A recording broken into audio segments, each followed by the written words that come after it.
Track 9 is Dumb. I think when you gave me an early version, some files, I think Dumb was number 1 that downloaded.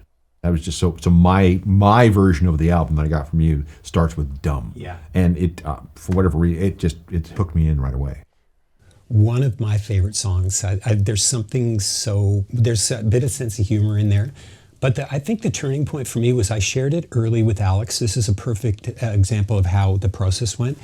And I said, I just wanted this relentless bass line that just went through it. And we spoke about some other songs that had relentless bass lines. And he said, I think you need to deviate. We need another part. We need a part B and a part C. So I stepped away from this sort of walking bass line. And then when we sent it to Maya and she just put her stuff on there, it was just like crazy. I couldn't believe where you took it.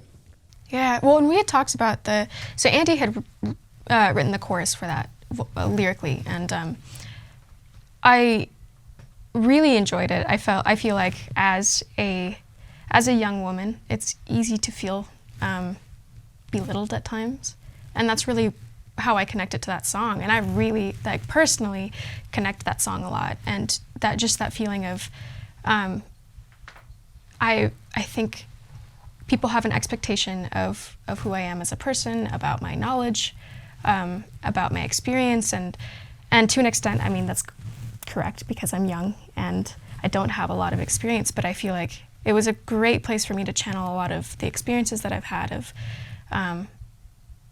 people have been very patronizing to me in the industry, and these guys obviously haven't. They've been the opposite. And so it was actually really cool to have that experience of writing this song where I could talk about those things and also have the opposite experience with these guys who have really championed me and let me be an equal part of this group and not made me feel that way.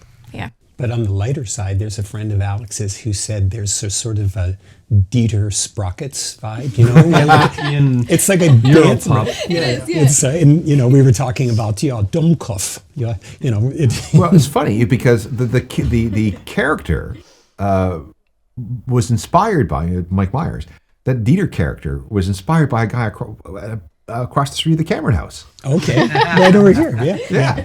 Perfect. And also, I watched way too many cartoons as a kid, and there was a Disney episode where all these animals were in a classroom, and one of them had the dunce cap on in the corner, and you know that was a thing that could put that guy in the corner or that girl in the corner as a dunce, and it was like a fun thing, but Maya made it very more realistic. Now I know that everything you said was just a